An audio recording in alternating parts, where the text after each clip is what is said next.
السلام علیکم ورحمۃ اللہ وبرکاتہ۔ الحمدللہ وحدہ والصلاۃ والسلام علی من لا نبی بعدہ اما بعد۔ آج میں پھر کچھ ضروری وضاحتوں کے ساتھ آپ لوگوں کے سامنے روبرو ہوا ہوں۔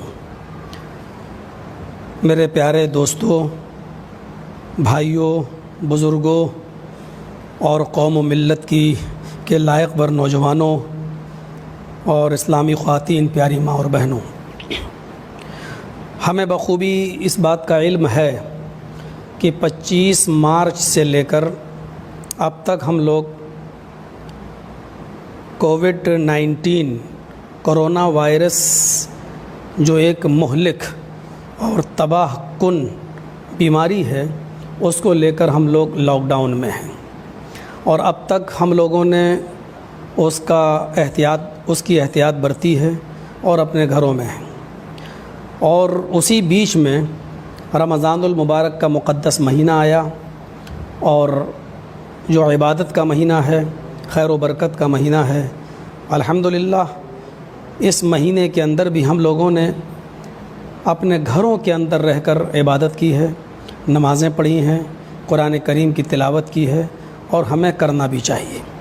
اب چند روز سے یہ مسئلہ بہت اٹھ رہا ہے، کیونکہ رمضان المبارک کے آخری عشرے میں 20 روزے سے لے کر 30 رمضان تک اعتکاف کا مسئلہ سامنے آتا ہے، اور کچھ لوگ مسجدوں کے اندر اعتکاف کرتے ہیں۔ اب مسئلہ یہ سامنے آ رہا ہے کہ کیا اعتکاف ہم اپنے گھروں میں کر سکتے ہیں یا نہیں کر سکتے ہیں؟ جس طرح فرض نمازیں، سنتیں اور نفل ہم لوگ مسجدوں کو چھوڑ کر اپنے گھروں میں پڑھ رہے ہیں، تو کیا اعتکاف ہم اپنے گھروں میں نہیں کر سکتے ہیں؟ تو اس سلسلے میں ایک ضروری وضاحت آپ کے سامنے کرنے کے لیے پیش ہوا ہوں، اور وہ ضروری وضاحت یہ ہے کہ ہم اعتکاف کسی بھی صورت میں اور کسی بھی شکل میں گھر میں نہیں کر سکتے ہیں۔ گھر میں اعتکاف نہیں ہے۔ قرآن کریم نے اعتکاف کی جو شرط بیان کی ہے وہ مسجد کے ساتھ بیان کی ہے۔ وَعَاكِفُونَ فِي الْمَسَاجِدِ، اعتکاف مسجد کے اندر ہیں۔ نہ عورتیں اعتکاف گھر کے اندر کر سکتی ہیں، نہ مرد گھر کے اندر کر سکتے ہیں۔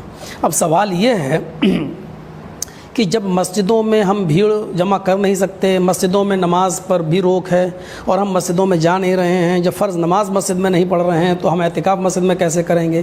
اور جب مسجد میں اعتکاف نہیں ہے تو پھر ہم اپنے گھروں میں کیوں نہیں کر سکتے؟ تو سوال یہ ہے کہ جب اعتکاف کے لیے مسجد میں اجازت نہیں ہے، اور ہم لوگ بھی نہیں چاہیں گے کہ آپ مسجدوں میں اعتکاف کریں، بھیڑ لگائیں، کیونکہ لاک ڈاؤن کا جو مقصد ہے وہ فوت ہو جائے گا۔ جب ایسی صورت میں ہم مسجد میں اعتکاف کی کوئی گنجائش نہیں دیکھ رہے ہیں تو گھروں میں بھی اعتکاف نہیں ہے۔ جو چیز ہے نہیں تو اعتکاف اپنے آپ کالعدم ہو جائے گا۔ تو اس بات کا خیال رکھیں کہ جن لوگوں نے اعتکاف کرنے کی نیت کی تھی اور لاک ڈاؤن کی وجہ سے ان کو مسجد کے اندر اعتکاف کرنے کی اجازت نہیں مل رہی ہے یا وہ نہیں کر پا رہے ہیں، تو ایسی صورت میں وہ اللہ کی رحمت سے نا امید نہ ہوں، ان کو اعتکاف کا پورا ثواب انشاءاللہ ملے گا۔ دوسری بات یہ ہے کہ مسجد کے اندر 1، 2، 3 تک لوگوں کی پرمیشن ہے۔ ایک مؤذن نماز پڑھ سکتا ہے، مؤذن اذان دے سکتا ہے، امام نماز پڑھ سکتا ہے، 1، 2 آدمی اور۔ تو احتیاط برتیے، اگر 1، 2 آدمی مسجد میں اعتکاف کر لیتے ہیں تو پورے علاقے کے ذمے سے ساقط ہو جائے گا، اور اس کا جو ہے گناہ پورے محلے سے اٹھا لیا جائے گا۔ تو اگر 1، 2 آدمی ہماری مسجد میں بیٹھ جاتے ہیں تو اس میں کوئی حرج کی بات نہیں۔ کوشش یہ کیجیے گا کہ ہم مسجد میں بھیڑ نہ لگائیں اور مسجد میں 2-3 سے زیادہ لوگ اکٹھے نہ ہونے پائیں۔ تیسری چیز جو مجھے بتانی ہے وہ یہ ہے کہ اب 8-10 دن کے بعد ہمارے سامنے عید کا مہینہ اور عید کا تہوار بھی سامنے ہے۔ اس تہوار کو دیکھتے ہوئے ہماری طرف سے، ہم مسلمانوں کی طرف سے ایک بہت بڑی بھیڑ بازاروں کے اندر جا سکتی ہے، مارکیٹنگ کر سکتی ہے، شاپنگ کرے گی، ہماری ماں بہنیں بھی کپڑا خریدیں گی۔ میری ان سے پرزور اپیل ہے کہ کووڈ-19 یعنی کورونا وائرس کو یہ ہلکے میں نہ لیں۔ اس بیماری نے پوری دنیا کو اپنی چپیٹ میں لیا ہے، لہٰذا آپ اس کو ہلکے میں نہ لیں۔ اتنا یاد رکھیے گا کہ آپ نے اگر بازاروں میں بھیڑ لگائی اور اس سے اگر آپ کو کورونا ہوا تو یقین مانیے آپ اس کورونا میں اگر آپ اس دنیا سے رخصت ہوئیں اور آپ کا انتقال ہوا تو آپ یہ فطری موت نہیں مریں گی، بلکہ اس کو خودکشی قرار دیا جائے گا۔ سرکار نے گائیڈ لائن بنائی ہے، اس پر عمل کرتے ہوئے ہم کورونا سے بچ سکتے ہیں۔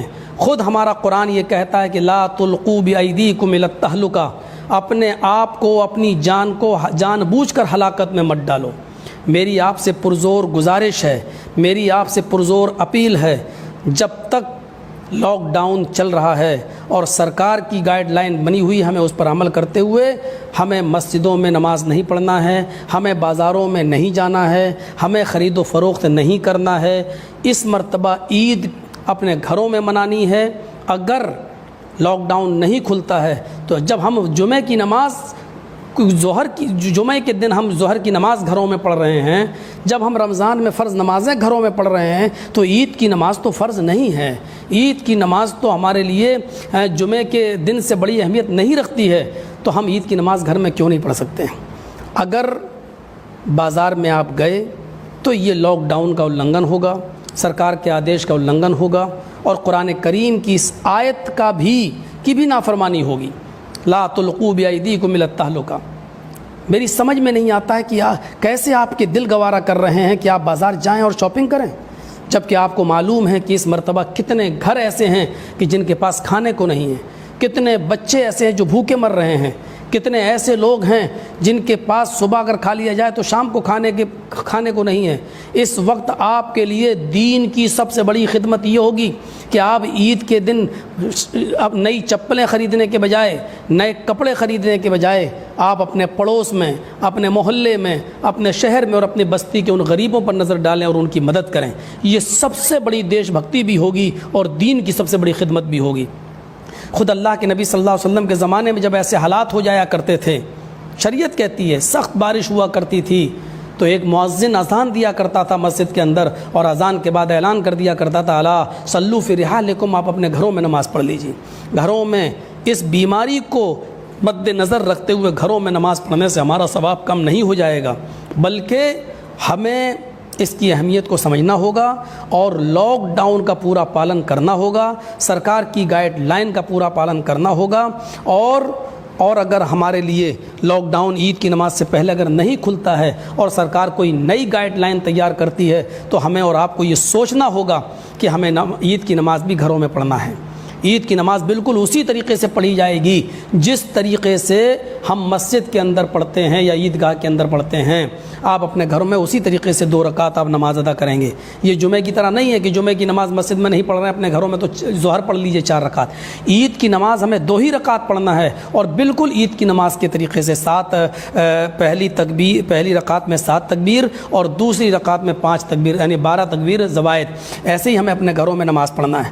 آپ اپنے گھروں میں اپنی بیوی اور اپنے بچوں کو اپنے پیچھے کھڑا کر کے بھی نماز پڑھا سکتے ہیں، اس میں کوئی حرج کی بات نہیں ہے۔ میری آپ سے پھر گزارش ہے کہ بازاروں میں بھیڑ نہ لگائی جائے، کوئی کپڑا وغیرہ نہ خریدا جائے، شاپنگ نہ کی جائے، اور آپ سے میری پرزور اپیل ہے کہ اس مرتبہ عید نہایت سنجیدگی کے ساتھ منائیں اور غریبوں کا خیال رکھیں۔ یہی اس وقت ہماری دیش بھکتی ہوگی اور یہی ہمارے لیے سب سے بڑی دین کی خدمت ہوگی۔